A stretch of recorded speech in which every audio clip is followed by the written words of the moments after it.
different than a February race, and if so, how?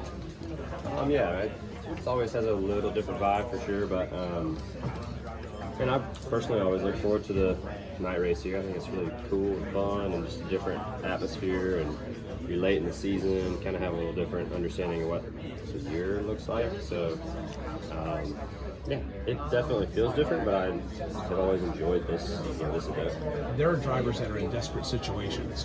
Do you see that or feel that in the pack when you're racing around those drivers? If you are racing around them, can you feel them inside the race car? Yes. How so? They have to win. When you're in a position where you have to win, you're probably willing to take more risks, than you would if you weren't in that position, or you think you need to take more risks, and that can get you in trouble sometimes. But all those guys that are right around the cutoff are experienced and have been here for a while, so hopefully that plays a role too. With track position so important with this car, and now all the teams have figured out you got to take as little fuel as possible on the last stop, does that change super speedway racing, for the foreseeable future? Like that, we're not going to get away from that at this point. Is that fair to say? Probably not. It has definitely become a huge piece of it, and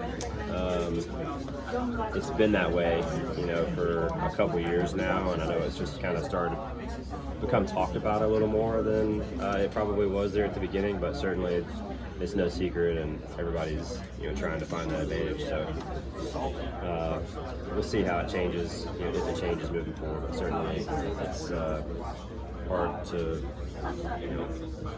put a value on being quick on that last stop. That can make or break your whole day. Was last week just one of those last lap 3 wide at Michigan kind of things?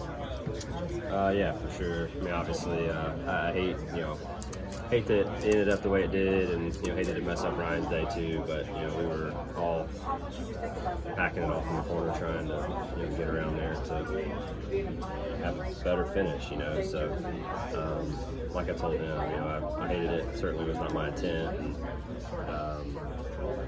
unfortunately, messed both of our days up. Are you thinking regular season points championship? Is it getting those spots, or are you just thinking like, I'm just trying to improve my finish? Yeah, I was just trying to finish the best I could. I mean, we were like 6th, 7th, somewhere right in there. So I'm not sure that would have got you to a top 5 or anything, but certainly everything matters as you're coming down the stretch. So I was just trying to get the best result that I could, and ended up making it worse by a bunch. 10 points back. Go ahead. From a driver's perspective, how meaningful is it to have 2 of the biggest races of the year, 2 more storied tracks here at Daytona and Darlington, and those have a lot of history. So for you, what does that mean? I mean, it's always meant, a lot coming to tracks like this, and same with like Indy and places on our schedule. It's always special. So I think we're all fortunate to have an opportunity to come back to these places each year, and be able to have an opportunity to be a part of that history moving forward. I think that's what everybody enjoys about it. So